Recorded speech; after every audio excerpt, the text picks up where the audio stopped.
Turf today. Get up and brush off the dew on that. Turf today. Turf today. Turf today. Cut it and roll that dew on that. Turf today. Turf today. Turf today. Set up, they about to come through on that. Turf today. Turf today. Turf today. Get up. Turf today. Get up. Turf today. Let's get out the way. Here comes first play. Let's maintain that turf today. Ladies and gentlemen, welcome back.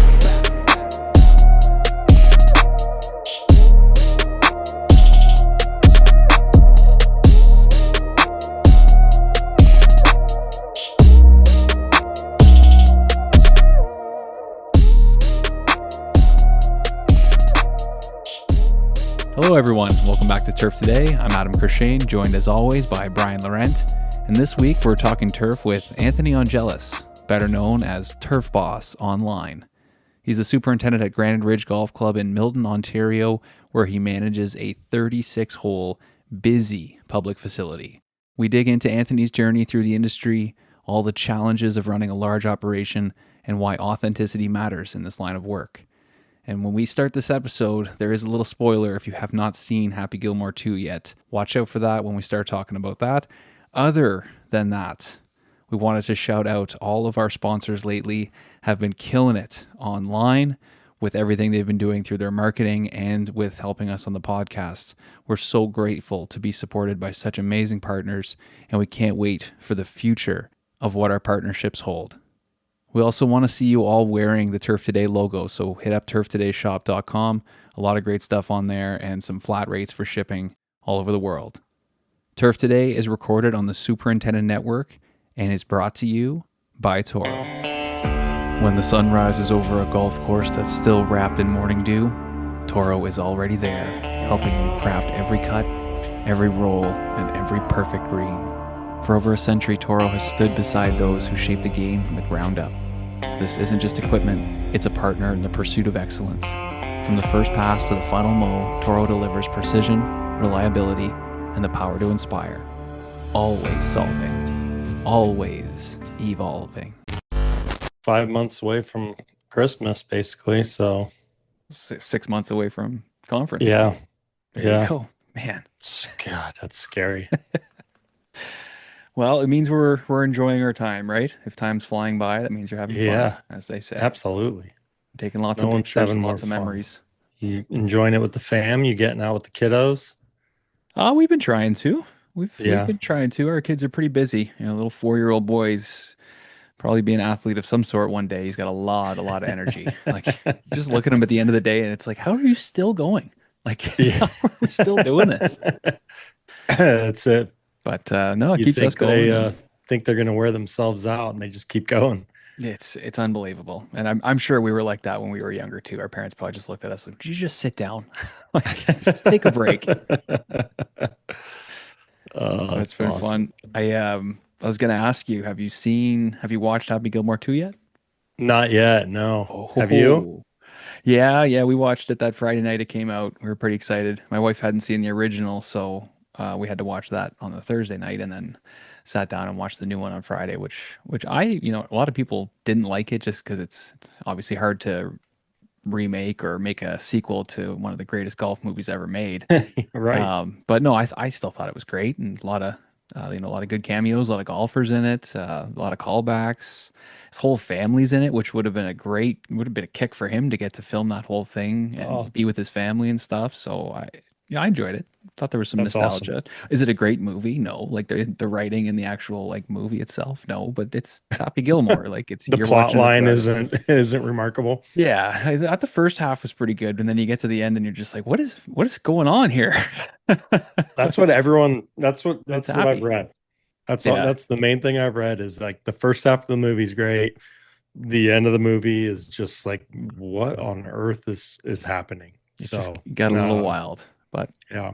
Well, it's funny too. I was watching or looking through LinkedIn and some other social accounts, and sounds like Labar Golf played a pretty big part in kind of creating a bunch of the golf sets and all that kind of stuff. So that was pretty neat. I mean, they're the one of the bigger construction companies in our industry, and so it was really kind of cool to see them. That would have been a fun project for those guys to be involved with. So we should maybe try and think about getting someone on that was a part of that.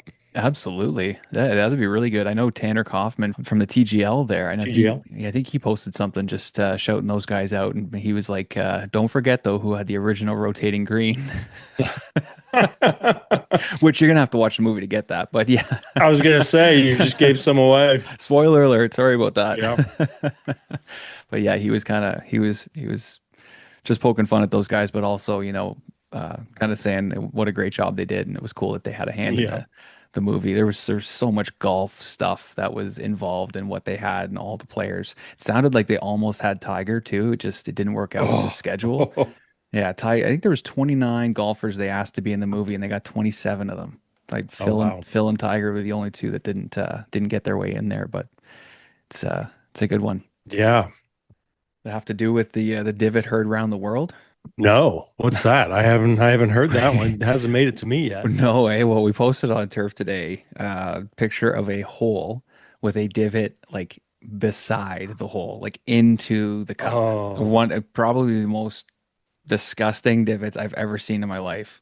And Oh so we man. posted it just to be like, hey, this is, probably one of the worst ones we've ever seen. And there was like a fight in the comment. People are going crazy because some people think it's the greenskeeper that messed up the hole, and some people think it's the golfers that took a chunk out of the green. So it became a very kind of controversial post. Golf gods shared it. It was shared by a whole bunch of different golf accounts and stuff. So it turned into a bit of a viral post of some asshole taking a divot right out of the cup. Like, talk about ruining it for everybody else, right? Yeah. So Did you get the origin story from it? From whoever posted it originally? it was at our golf course. Oh, it I was? rolled up to the green, and all my kids are standing there staring at the spot on the green, and I'm like, oh, there's probably a dead animal or something. Like, what's going on here? And I pull up, my roller comes running over. Adam, somebody took a divot out of the green. I'm like, yeah, it's a public golf course. It happens. Probably had 5 or 6 already this summer. And he's like, no, into the cup. Like, come and look at this. So we go over, and I'm just like, oh my gosh. And it was like funeral quiet. We're all just looking at this Monday morning. Well, it's good to see the staff really cares, but yeah, it's a tough one. Traveling's been good. The road's been treating you well. Yeah. Yeah, not too bad. Key West Monday, Detroit Tuesday, Dallas Wednesday, leave for Indiana here pretty much when we wrap. And then Sunday to Bandon Dunes for the US Women's Am. Which is going to be So awesome. yeah, I'm excited for that. I've been there once before. It's absolutely beautiful. So I can't wait to get back and check it out. And then home for a day and Baltimore for the BMW. Yes, sir. It's a busy man over the next couple of weeks. How do they decide at Yeah. Bandon, or I guess not decision, but which course is it that they play the big tournaments at? I honestly think it kind of flips around. Does it? Yeah. I think I believe they're using the Bandon Dunes course next week. But I swear I've seen them host stuff at like Pack Dunes and some of the other sites. I mean, they're all really good golf courses. So I think pretty much any of them could host something. I think Old Mac might not host anything like any big events like this, maybe just because of the distance. I think the length of that course isn't, I don't think it's an overly long golf course, but I could be way off. I haven't played it, just been kind of just walked around it. But yeah, I don't know. It's a great question. Those types of things, I'm sure the USGA has a lot more say than the facility itself, but I don't know. Yeah, it's about having the space. If you have the space, there's a lot of different Yeah. courses out there that could host it, Yeah. Just got to put the Well, time and like into it. for an event like the women's am or even the US am, the men's am, and some of those, you don't need as much gallery space. So It's true. some of those smaller venues can hold it. That's not as many spectators. You don't need as big of merchandise tents and refreshment areas and stuff like that. You can get by pretty low key. So it opens up a lot other venues with the ability to host it. There he is. Hey, How you doing, gentlemen? great. How you doing? Good, actually. We're actually having our staff barbecue today. I slipped away and I told her, I put a sign up in the hallway saying, please don't make any noise, recording in progress. There you go. I So love it. Got to tell us about that nickname. How does that nickname even come about? it's hard for me even to remember. It came about probably when I was at Innisfil Creek. I spent a long time there. And I think I just had a staff of about 20 people, and probably nine of them were girls, and the whole staff was probably average age was probably 19 to 23 probably. And it's just something that just stuck. Someone said it one day and it just stuck. Like someone's like, "Oh, they used to call me boss," and I hate when people call me boss. Like I don't know why. I never liked being called boss, and I guess they played on that. And one of my staff said turf boss, and then it was contagious. I guess the rest of it it That's stuck with awesome. me now. So. So you got to introduce us to the turf dog behind you there. See him. So this is Jolene, but now she's shy. Jolene. Come here, maybe I can get her on the table here. Come here, Joe. So Oh, there we go. there you go. So yeah, that's Jolene. So she's only 2, but she's a really, really good bird dog, and she's pretty ferocious out there. So she's a really good. She's an employee really more than she's my dog. That's awesome. Is she a pointer? Yeah, she's a German pointer, and yeah, it's like I mean, the geese don't stick around very long with her out there. No, Like, no, she's patrolling the area. yeah, she's pretty good. She swims like Michael Phelps. You should see her out there. Incredible, relentless. That's awesome. Yeah. That'd be one of those great like pros versus Joes things, Michael Phelps versus a turf dog. That'd be great. Yeah. In his prime, though, we need him in his prime. It wouldn't Yeah. be, Yeah, that's right. Not sinking 100-foot putts on the golf course. no, exactly. Yeah. Why don't you take us back to the start, getting into the industry, growing up with the game, that type of thing. Just tell us a little bit about your career. My turf journey isn't as linear as probably some of the other guests you guys have had on. Like, my family is originally from the Danforth, which I don't know if you know Toronto. It's a little Greek community on Toronto's East End, and so my family kind of started a new life for us up in Gormley, Ontario, which is a small community in Toronto's periphery. And that area, I don't know for sure, but that area is probably, as far as I know, one of the highest geographic concentrations of golf courses around. Like many of the golf courses are back onto one another. There's a huge cluster of club link golf courses. So right across the street from the house, there's a golf course called Gormley Green Golf Course. And I was about 14 years old, and my dad just said, you know what, you got to get a job, and you got to get a job somewhere where you don't need to drive because we didn't have a car. So my dad said, you're going to go get a job at the golf course across the street. So I walked over there and I applied to the turf department. And the golf course had actually been newly acquired in a group acquisition by ClubLink, where they purchased, I think, 6 golf courses at once. I don't quote me on that. I know that Station Creek, which was Gormley Green, was the one that was one of the first ones that got kind of amalgamated into the ClubLink family. And yeah, so I worked there for a summer, and I met my mentor, Jake Rixtons, and worked for him. And I just started, really basic in the bunkers and doing, nominal tasks on the golf course, and got bit by the bug, I guess you could say. And I worked there for him, and he had a really military approach to golf course management, really structured, really organized, and it was infectious. Like I knew right away, basically, that's what I wanted to do.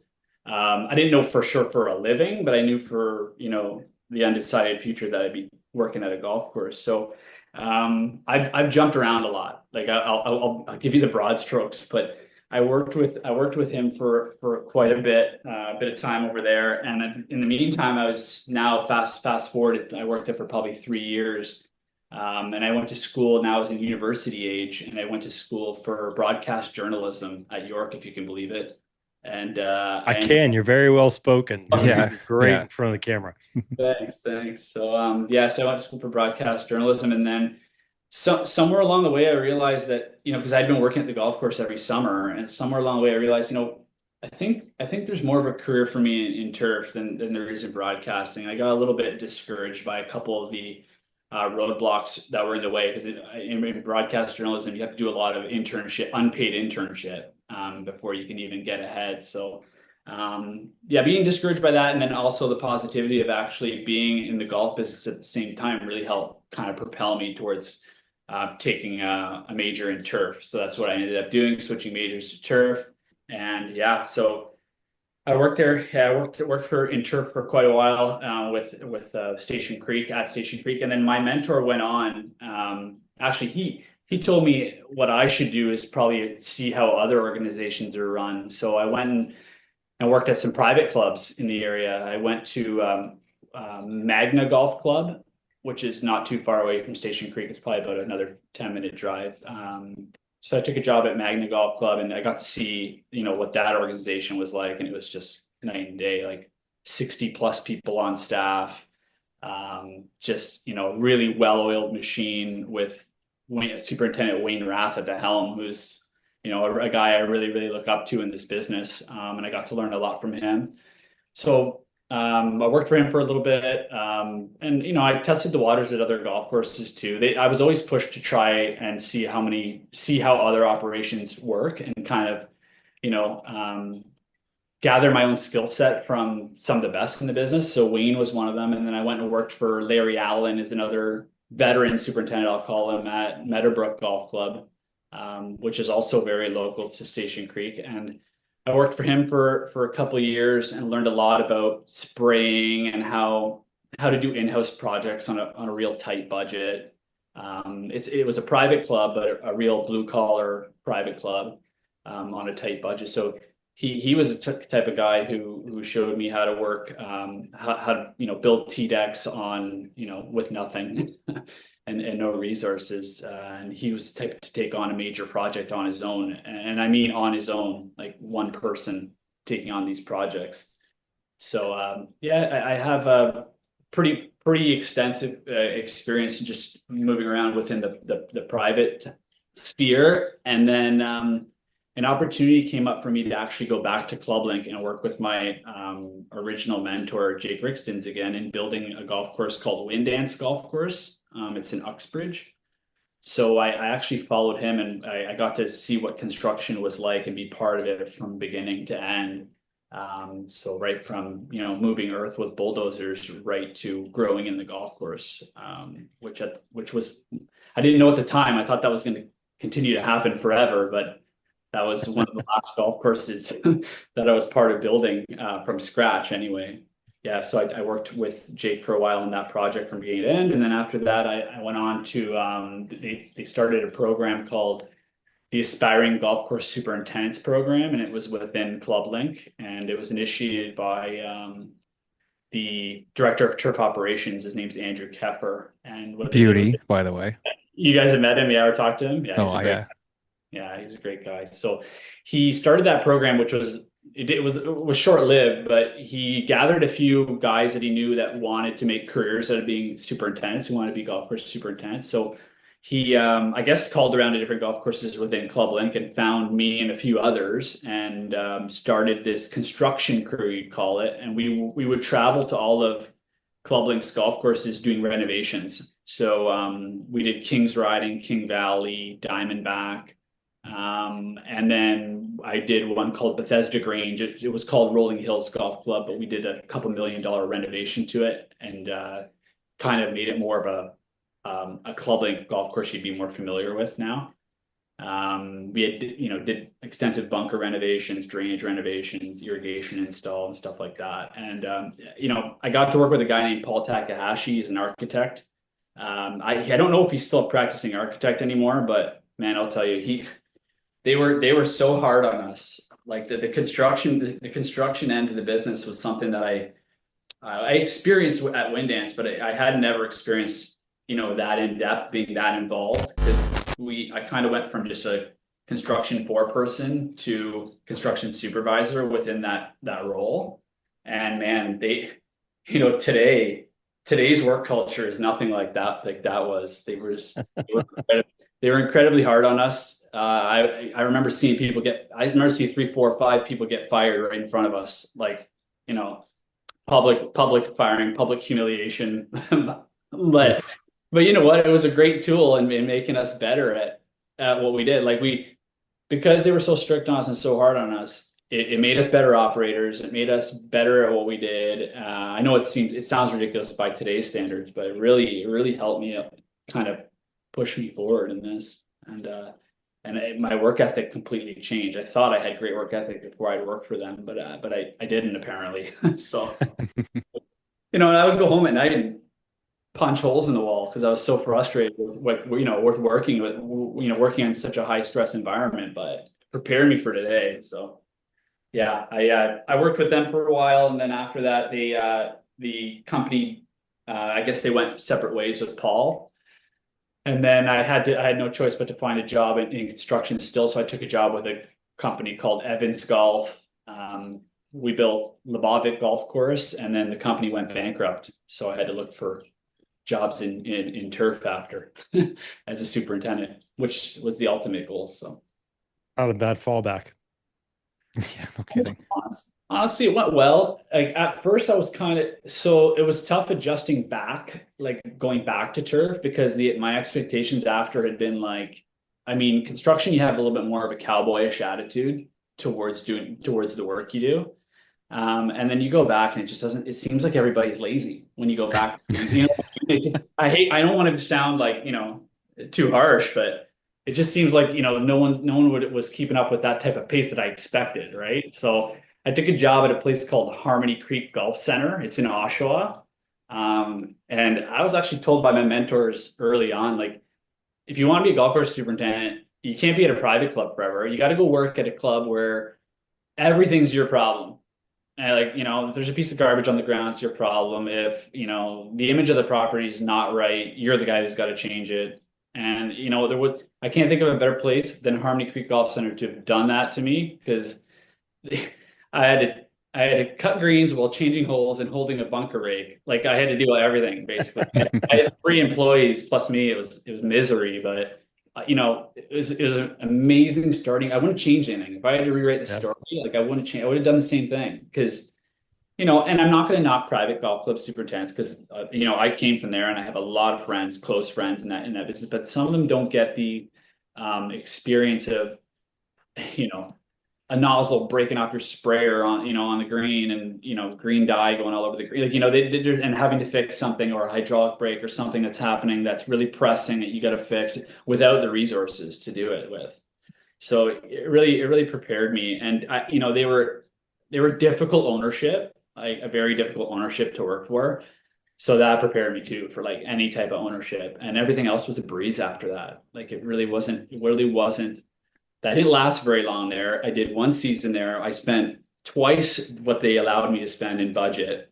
So yeah. So, and I knew what I was doing while I was doing it. So like I spent a lot in the season that season. The membership started, thanking me. Like, the places never looked better. The place is looking incredible. And, all the work, we were validated for what we were doing.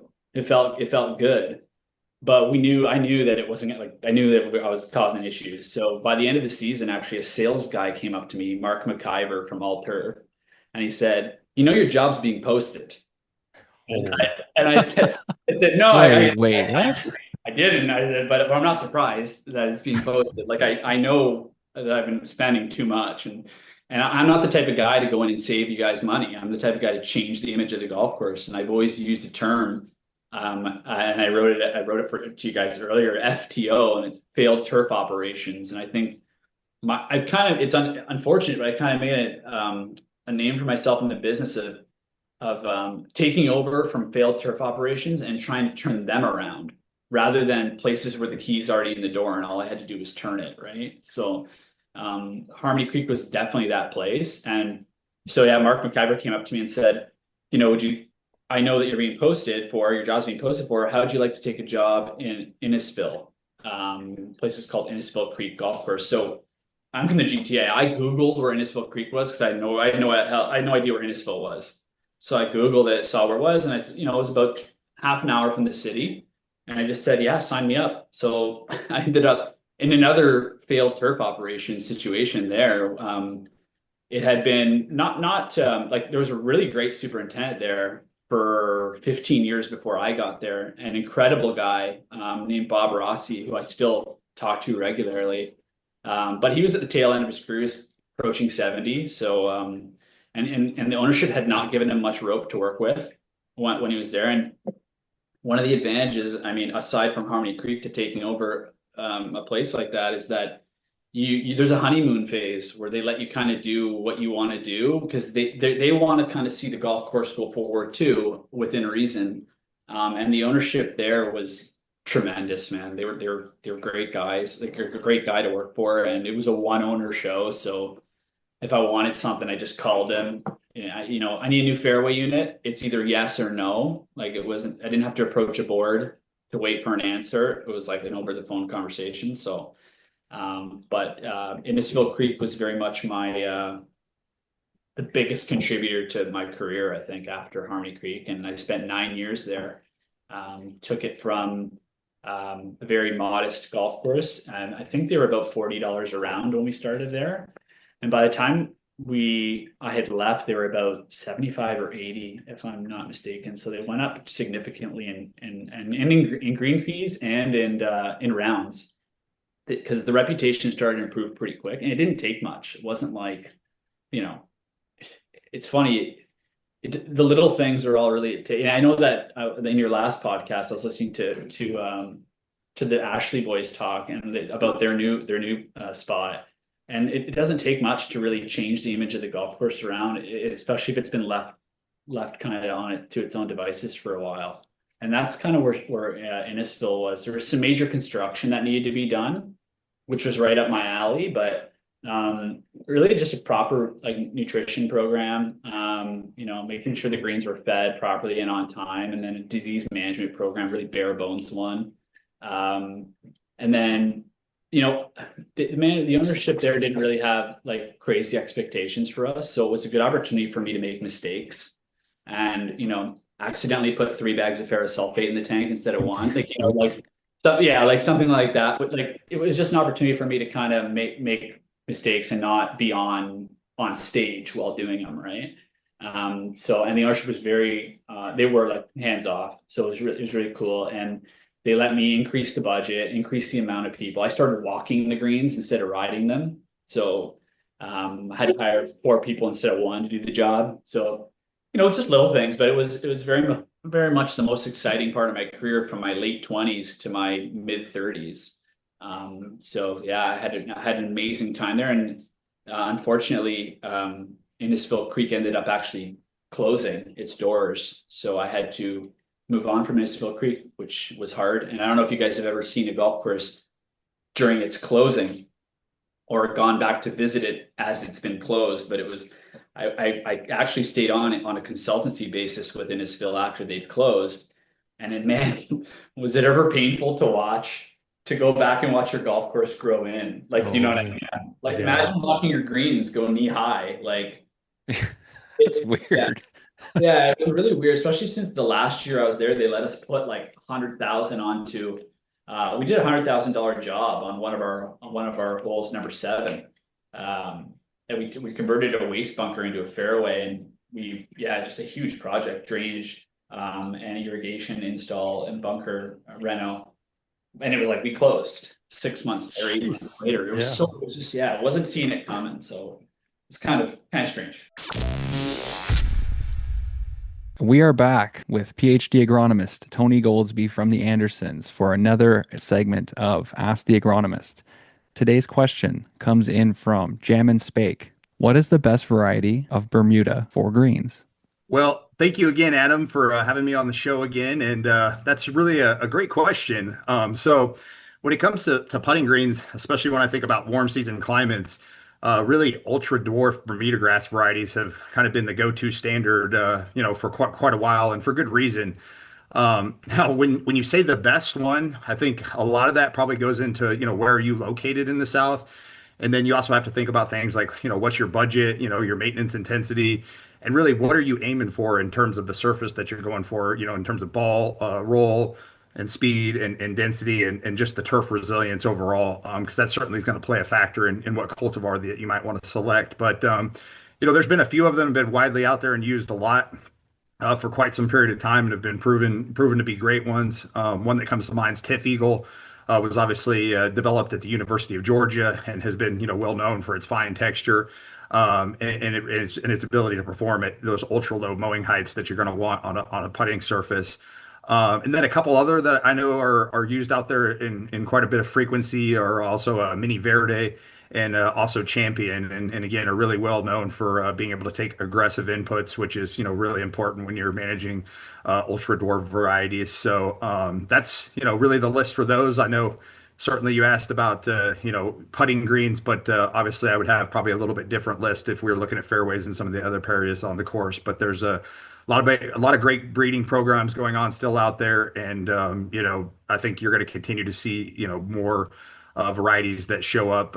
Really, a lot of the breeding programs are still focused on trying to get that smoothness and that really high ball speed, but also continuing just to lower your input needs overall into the turf and how much fertilizer and water that you have to use. So keep an eye out. But I think when I think of ones that are proven or out there on the market right now, one of those three is probably a fantastic choice for you.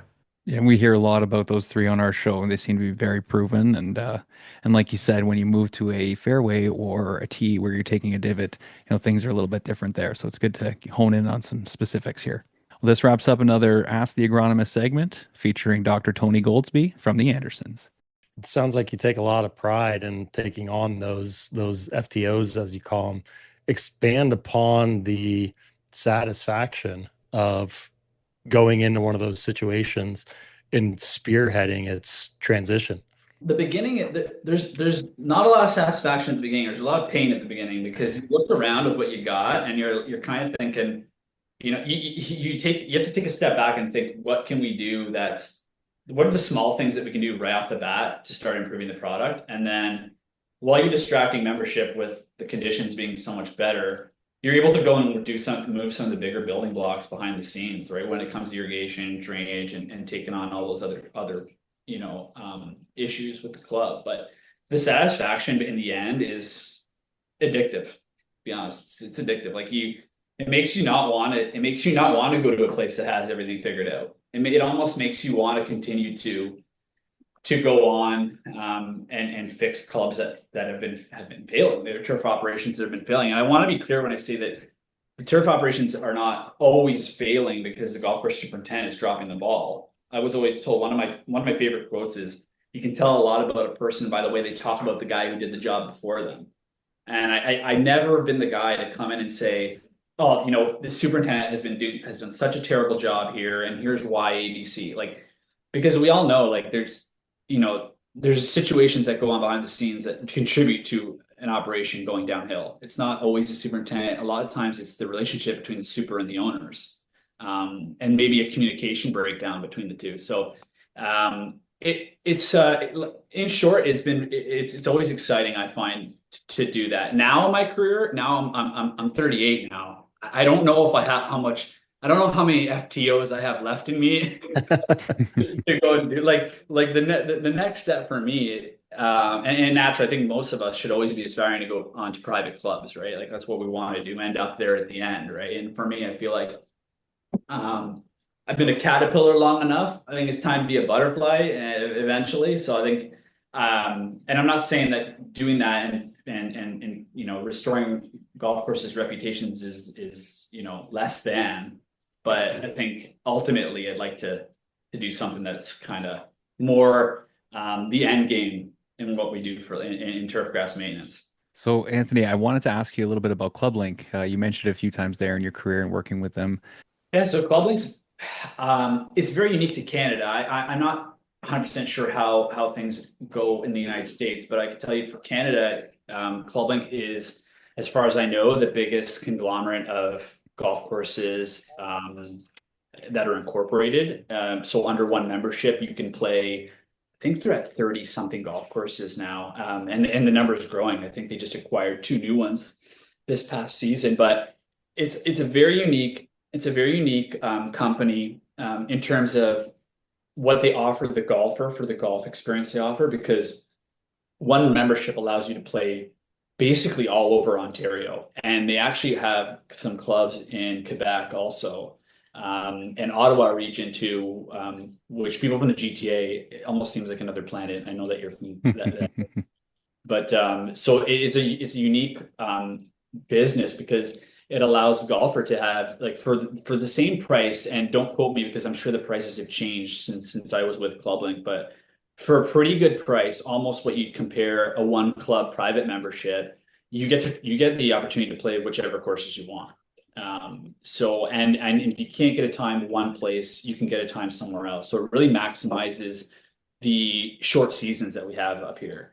And then from a turf operations standpoint, ClubLink is a great company. It was a great company because we had a lot of resources that we could share with one another. So like if I needed an aerator and my aerator was down, I could call up my neighboring golf club and have it floated over. Had a 648 floated over to finish my greens on Friday or something. You know what I mean? So, and they're a united group. So the superintendents are very much an organization, a team. So you can always call on them. You can always call on, your fellow superintendent to help you out, which, is a microcosm to how it is in general, like with golf course superintendents, but within ClubLink, it's pretty handy. And you had Andrew at the time, you had Andrew Keffer as kind of the quarterback of it all. So he would come see you, you get a good understanding of what type of budget you had to work with, and he let you know what was going on at the other clubs too. So it was pretty good. It's a great organization. So While we're on things unique to Canada,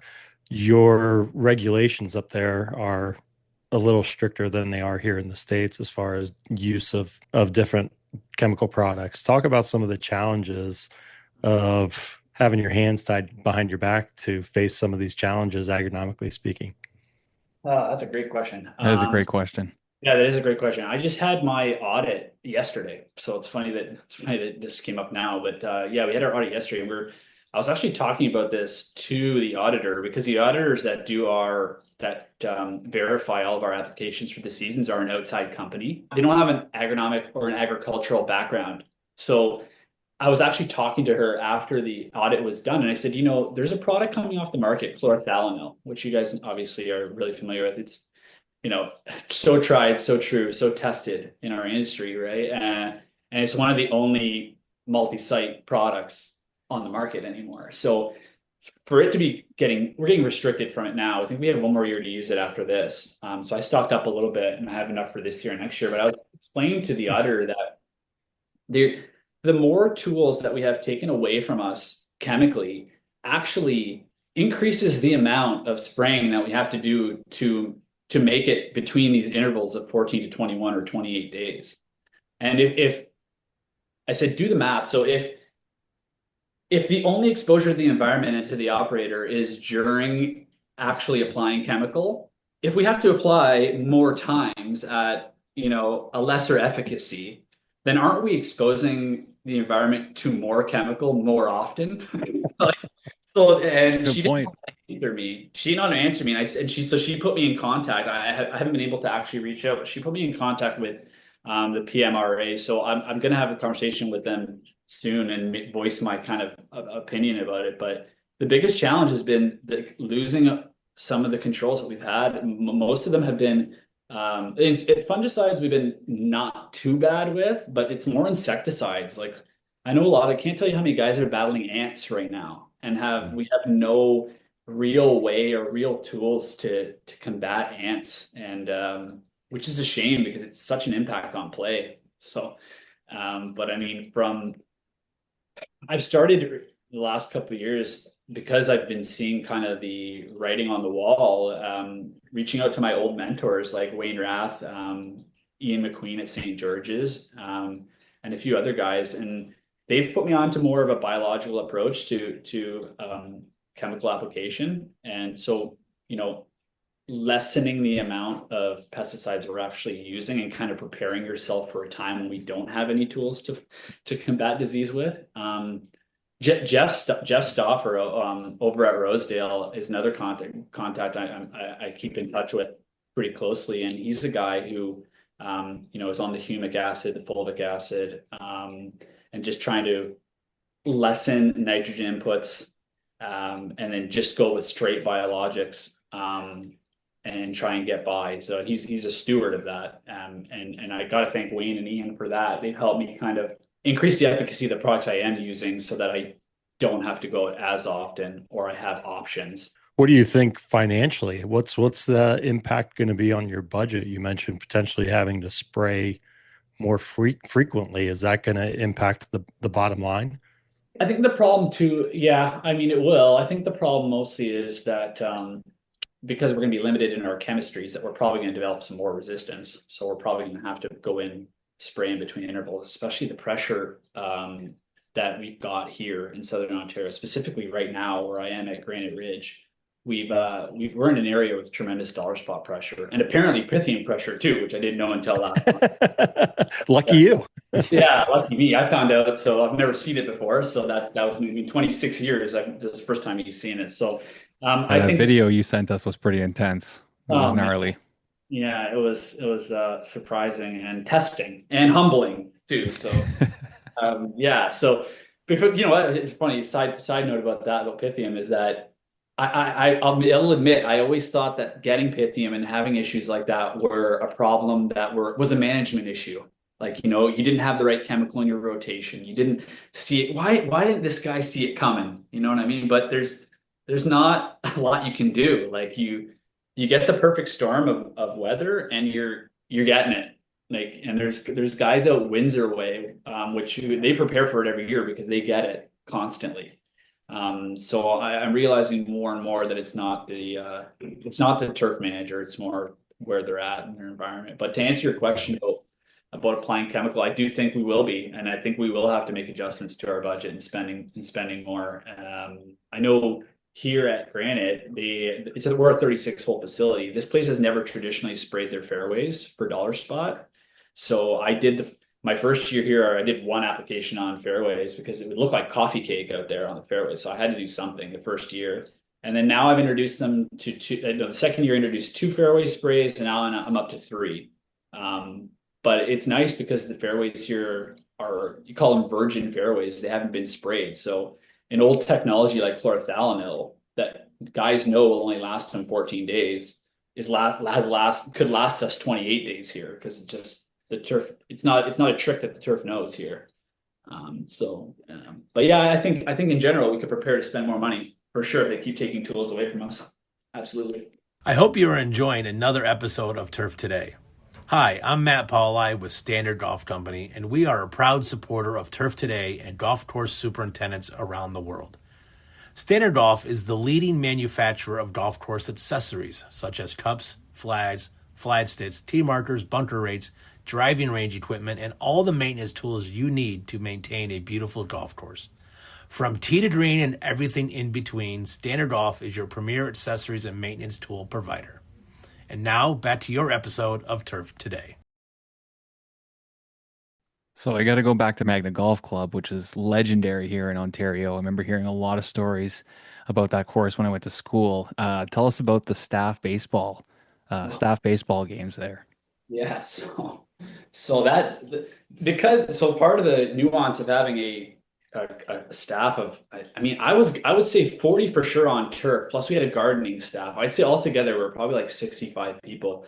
So they had great kind of amenities and opportunities for us outside of the golf course. So one of them was that they own a park that's, I don't know, probably about 5 kilometers from the golf course, and it has to be 1,000 acres. This property is just gigantic, and it's got a lake on it, and it has baseball diamonds. And every Thursday, it might have been every Thursday or every other Thursday, we'd have baseball. So our turf staff would either play like an intramural team or a game against themselves, or we'd play like the clubhouse staff. Like we would organize a game every Thursday, but because Friday's a work day, it was always a slippery slope because and our staff being 19 years old to 23 max, like there was a lot of alcohol involved, and we would go down by the lake and have. They're not taking that substance away from you, are they? No, that's not something to take away. Definitely not in Canada.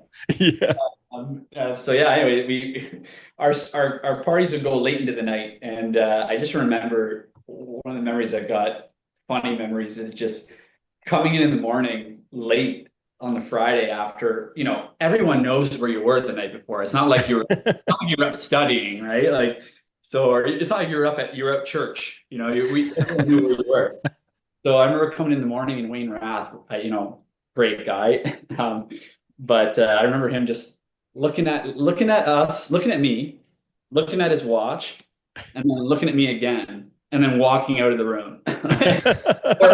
or or he would look at me, look at his watch, and then he'd whisper over to his assistant, Dave Patterson, and then Dave would come over and talk to us. So it was just an interesting. Just looking at the look of disappointment in his face every time we came in late was funny to look back on, definitely. That's awesome.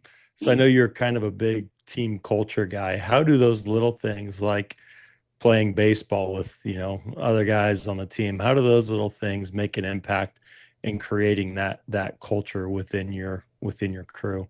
Oh man, it's a lot easier to be. I'd say it's a lot easier to be hard on people on Monday morning when you've had an event like that the week before, where everyone's hanging out and having a great time. Like I remember, like my parents were in the bakery business for a really long time, and that's a pretty strict business too. And I remember being told about that. You can't always give them the whip. You got to get the carrot sometimes too. And I feel like that saying really translates well into our business because whether you like it or not, you have to write it. You have to run a tight organization for it to translate onto the golf course. You just won't get the product out there that you want if you're not, strict or organized anyway.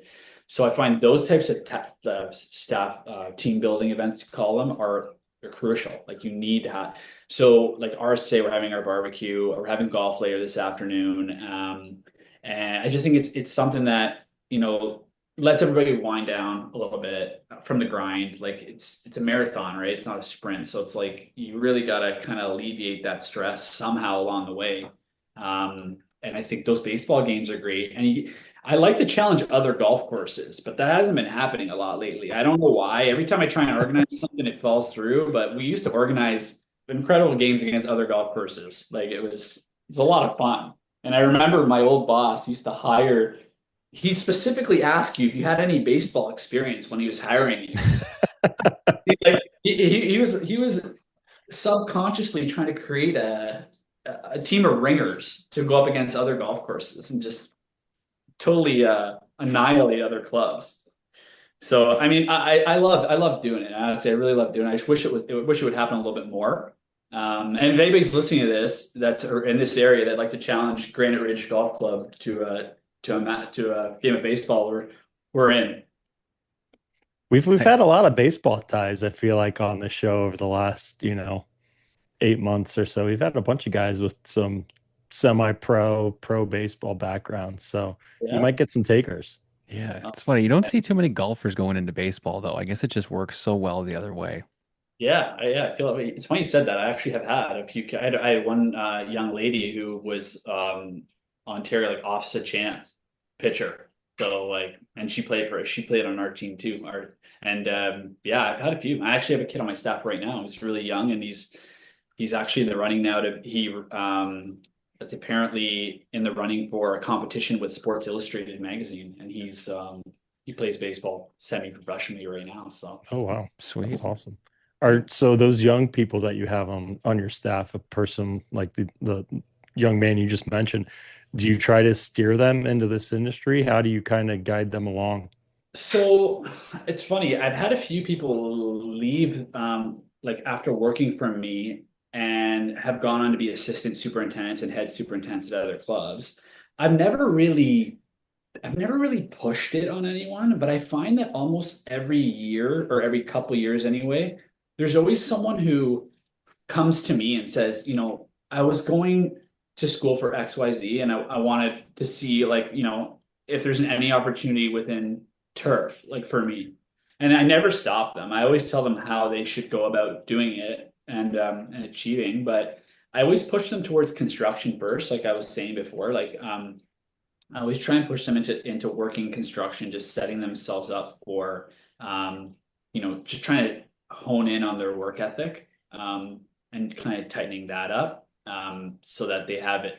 Because I find that the turf, I mean, as amazing as business has been to me, it can be a little bit sometimes monotonous. And you go through the same type of um, how do I put it? You go through the same type of maintenance schedule every year, right? So I wanted to, when someone does come up to me and says that they want to do this for a living, I always push them to kind of the same thing that I was pushed to do, which is kind of see every aspect of the business, construction, other private clubs, stuff like that. So, but I Is definitely it embrace it. is it something you strive for? I know you mentioned all the mentors that you've had along the way. Is that something you strive to be for other people? Yeah, definitely. Like when I say something, I always think back in my head, like, is this kid going to repeat this in a podcast in 10 years from now? You know what I mean? Like, I always think like, like, Oh, the world has changed. Yeah. exactly. So it's just, I do think of it. I do think of it a lot more. I'm more cognizant of it now. Like when I say stuff to people, I'm thinking, these kids are, if they're going to go into this for a living, they might be thinking about this 10 years down the road or 15 years down the road, something that I taught them. So I've become more aware of the fact that I'm actually becoming kind of more of a mentor than I thought I was going to be in the beginning. Like it's just organically kind of happening. It's not something I strive to be. It's just kind of now being in the business now 20 some odd years that it's sort of falling into place on its own. Yeah. Which Don't think of yourself that way. Still think of yourself as the young pup out on the golf course. I do. I do. And I'm sure the guys like Wayne and Ian, all these guys I'm explaining, I'm sure they felt the same way too. I don't think that they thought they were being mentors along the way. I thought they were just, I'm sure they were just focused on doing the job right. And the byproduct was creating super intense in the meantime. And I think that's what's happened to me too. Like I had a young guy working for me, Nick Turner. He was in school to be an electrician, and he was about to go to school to be an electrician. He was 18 years old, and he worked for me one summer in Innisfil, and he just said, "I'm not going to school for that anymore. I'm going to school for turf." Gave him a big hug. I'm like, man, I was like, that just it came full circle there. And now he's the assistant superintendent he took the assistant superintendent job at Weston Golf Club. That's down the west end of the city. And now he's kind of central in the city at Bayview Golf and Country Club. And he's very much managerially responsible there, which is cool to see. It's awesome. So many natural leaders in our industry. It just kind of comes with what we do. You did mention a lot of the leaders and mentors you've had. I'm just interested to know if there's a piece of leadership advice that you wish you'd had learned earlier in your career. It's a good question. A tough one that I didn't prepare for. I was told always to leave the golf course in better shape than I found it, no matter how that was, and to count all the small wins. And I've always been a type of guy that really I have high expectations and I really want things to go, noticeably well right away. And I'm a bit impatient. That advice, I never really took it to heart until recently. Over the years, I just felt like I needed to always overachieve and get my results really, really quickly. But I think that whole like stop and smell the roses, take the small wins approach is something I probably should have paid attention to and applied to my life a little bit better than trying to, always, overdo it and over succeed. And it's more like at Innisfil Creek, I had good examples like at Innisfil Creek, we were hitting home runs all the time because we were taking a place from, the rudimentary stages of a golf course to where it ended up. And then here at Granite Ridge, the golf course was not in that bad condition when I got here. So we're now hitting doubles. Here we're not hitting home runs anymore. So it's you got to count the small wins, and that's something that now at Granite Ridge, because things were a little bit better off here when I got here, that I'm able to appreciate. So Take me back to the first time you had the reins. You were the person in charge. I hear you got an interesting story your first week as the boss. no, man, I hope Andrew Keffer's not listening, and I hope Dave Witt is not listening. Those are two guys I hope are not listening right now. So that was like, so it was my first weekend to work. I was working at Diamondback Golf Club, and I was never an assistant superintendent. I actually went right from laborer to superintendent. I never worked as an assistant, but I wasn't. I guess you'd call it a second assistant or pseudo assistant there at Diamondback. And so my first weekend there, I'm really excited. Can't wait to show off my skills, my managerial skills. So anyway, I Saturday morning, and a tree went down. So I came in and a tree was down over number 12 green, which is kind of a treed in hole. And so this maple tree, a section of this maple tree is across the green. So we kind of moved it out of the way a little bit, but I was changing holes, so we couldn't do much. I kind of just moved the hole to the front and until we were done our shift so that we can go and buck up the tree. And you know what? It could have waited probably, but I really wanted to show my chainsaw skills and I really wanted to show that I can handle it and all that. So took two of our staff members. One of them was named Ross, and the other one I can't quite remember his name. But so anyway, I had one of them get the super tilt trailer, and the other one get an old case skid steer, which I'm sure is still there, that was 100% unsafe to use, and I should have known better. But I said, Ross, you've used the super tilt before, so go grab the super tilt. And I had this other kid. I said, oh, I don't. You've never used the skid steer. He said, no. I've used a skid steer before. My dad has a construction company, and I've used a skid steer before. Don't worry, I know how to use it. And I'm like, oh, okay, like let's do it. Let's do this. I went and I bucked the tree up, and they hauled it up, and I had that one hole to change back after we moved the tree off the green. So we loaded up the super tilt, and I said, no matter what you do, don't go up 13 hill. There's a hill that's notorious for just being super steep and unsafe. Don't go up 13 hill. Okay, I swear I won't. So anyway, they go off fully loaded, and I continue changing the one hole I have left. Changing the hole, and all of a sudden somebody comes out of the woods running at me. Okay, screaming. At first I thought it was a woman and they were soaked. Okay, like head to so I actually did one of these. Like I stepped back. Like yeah, I thought he was gonna rush me. Like I didn't know this guy like, came out of nowhere, right? So I was scared for a second until he got closer to me and I realized it was actually the kid that I sent away on the Bobcat. Oh, And jeez. he's screaming and he falls to his knees and he's like, "Oh my God, Anthony, I'm so sorry." He just crying and bawling his eyes out. And I said, "What's wrong? And Ross, the other kid I sent up, is not in the picture. He's not around. So I'm assuming Yeah, he left. no, I'm thinking, did he hurt this guy? What happened? He's like, and I said, calm down, what's wrong? The skid steer's in the pond. I'm like, oh man, where? Nice.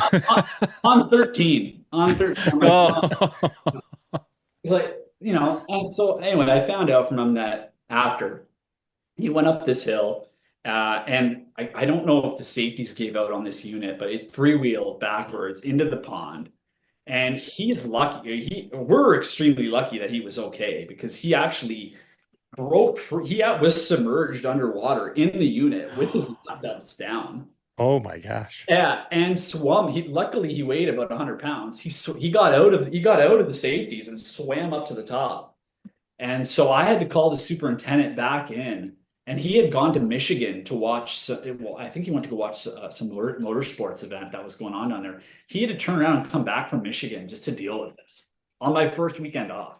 Oh, It was like I couldn't have failed on a more grand scheme than that. You know what I mean? And I try, and it was a huge mistake. And I learned so much about, making sure people are trained and, that you're always doing the right thing. Unfortunately, it took something like that for me to learn it, but I never made the mistake again. Anyway, that's the story there. So, wow. That's an all-timer. Good for him. yeah. Good And kid. those things are resilient too. You're right. It's probably still parked in the back there. Oh, I imagine it is. Imagine it is. Okay, so we just had our big flash of lightning go by there, and we need to apologize. I guess last episode somebody sent me a message that we spilt their coffee by just playing a flash of lightning through the middle of the episode, but that's what happens when you have a lightning round.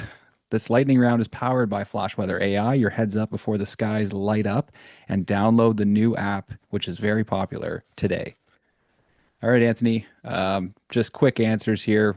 Favorite piece of equipment to run on the golf course? Oh, my 648. It's brand new. We just got one. I mean, they've really come a long way with the unit. And any excuse I can go out to punch something, I'm doing it. Mm-hmm. And to plug Toro on the show is always good. We like that. Absolutely. Least favorite task on the golf course? Ooh. Oh, man. changing holes. Or a set of the most scrutinized in the business, I'd say. Yeah. Are you a hot coffee guy or cold energy drink? Hot coffee, Hot coffee, yeah. Black? espresso. Espresso. Ooh, okay, there you go. There you go. One turf term that sounds made up, but that's actually real. Green side up. I mean, if I hear it one more time, I don't know what I'm gonna do. Yeah, no kidding, eh? That's great. Okay, a couple more here. Favorite time of day for you on the golf course? Um, I would say honestly 3 p.m. on Friday. 3 p.m. on Friday. And it's not because we're going home. I just think the course looks the best at 3 p.m. on a Friday. Yeah, that's prime time. All right, last one. Any hidden talents or hobbies outside of turf? Hobbies. My hobbies are super nerdy. I'm a real avid record collector. I have Ooh. tons of records. I like to restore old record players. And I collect TTC memorabilia. It's so nerdy. Just I've been a city guy, and the TTC, I don't know if you know, is our transit system here. I like to collect a lot of transit stuff. So probably why I'm still single today, but I'm going to throw one other question in that lightning round. Yeah, get it in there. What's your cigar brand? me, oh, my father's cigar is one of my favorite, Flor de Antillas. It's like my favorite cigar. It's a box cut cigar. Oh my God, I love it. Like now you're making me want one.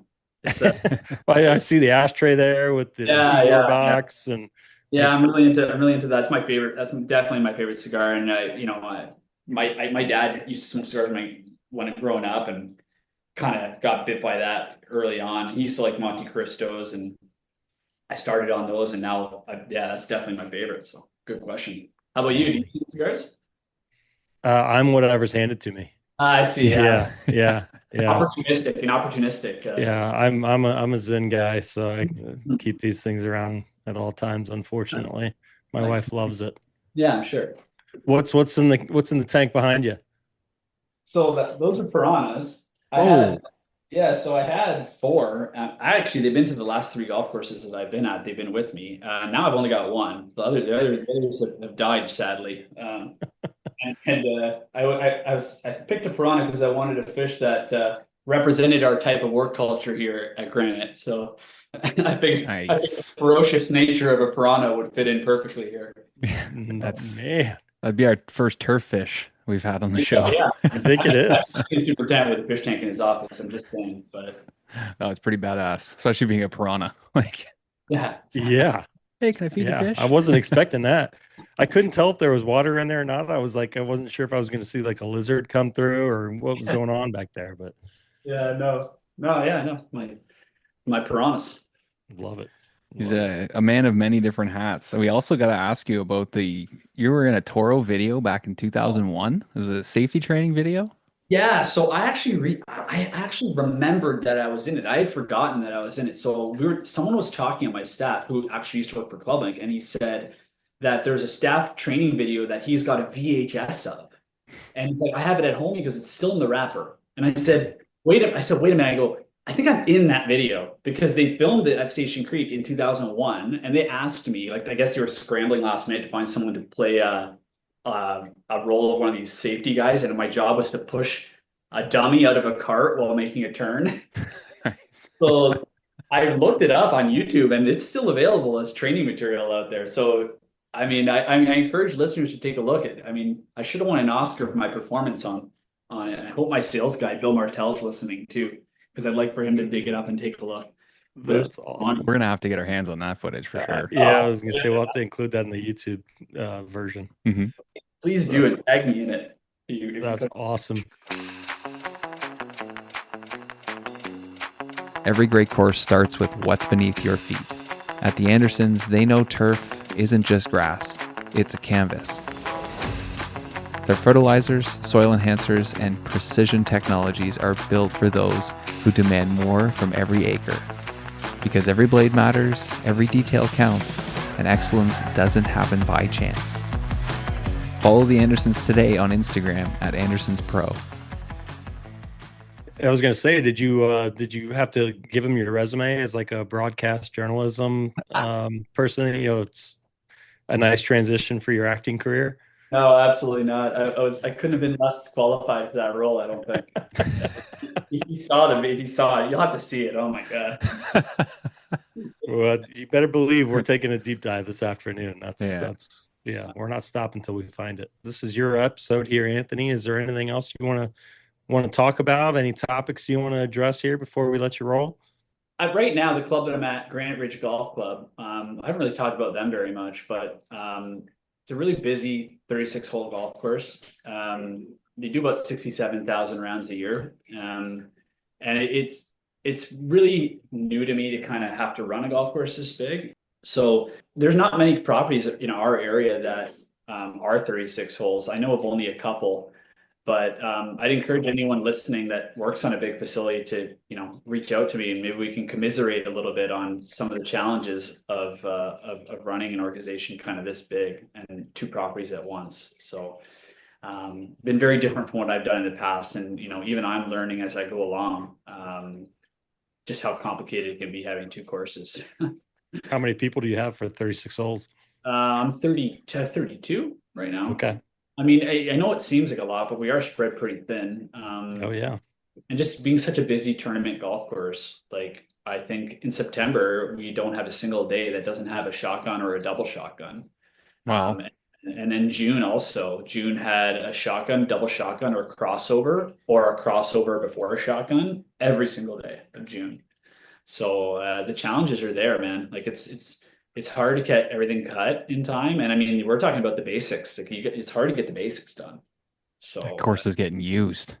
and the course is going through it too, right? Which Yeah. I'm not used to either. And then just like having it is handy sometimes because you get like the extra. You can take care of one course when there's a shotgun on the other course, but then it does also push public play onto the other course too, right?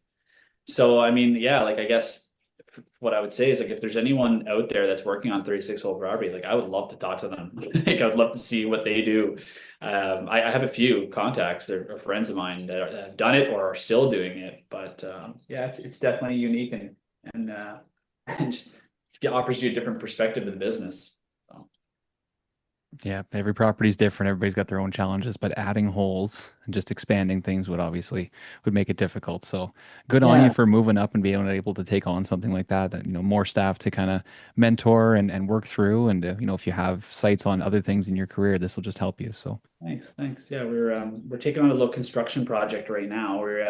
I'm doing a little nursery, so I'm doing a 30 by 90 nursery. This property doesn't have a nursery, and we've had a few situations where we've had some damage to greens and vandalism and whatnot. So I decided to build a nursery that with kind of the same practices you'd use to build a T deck, and it's to be shaped and the same elevation as a T deck. So I'm keeping myself busy with that type of stuff too. Like I like to, it's for me, it's not just maintenance. I like to rent a bulldozer once in a while and build a T deck. Like do something, I was gonna say, is that just to get your construction fix? You just kind of make up some projects. Like I got to get on something, man. we need a pound over here. I even called one of the owners the other day and I said, would you miss this back T deck on number 2?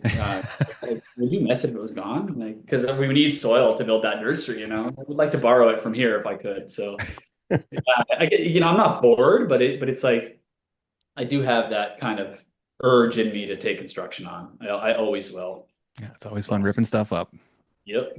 Good stuff, man. Well, this has been outstanding, Anthony. Like I said, appreciate you jumping on here and spending some time with us. Great to meet you here virtually and look forward to crossing paths with you at some point down the road. Likewise, guys. Thank you so much for the opportunity. It was really great. Great meeting you guys. Get to your barbecue and your golf, man. Yeah, if there's anything Enjoy a left- day. Enjoy a cigar. You did a great job. Thanks, guys. See you soon. All right, care, man. Anthony. Take care. We'll see you, Anthony. Oh, and he Always closes love the laptop. Yeah, I mean, I always love Best way to those. do it. Best Yeah. way to do it. It's I always the tell mic myself I'm drop. going to do it on like a Zoom call or like a meeting with somebody, and I never do. But it's such a power move. You have to do it forcefully so you can hear it close. Yeah. Just snap at a laptop. Have a great weekend. We'll catch you next week. All right, buddy. Sounds good. Take care. All right, see you. Bye. That's going to do it for another episode of Turf Today. We want to thank the Turf Boss for joining us on this one. Everybody, keep those reels sharp. We are right in the heat of the summer, and we are almost through it. Stick with this track here. You'll be fist pumping on the mower any minute.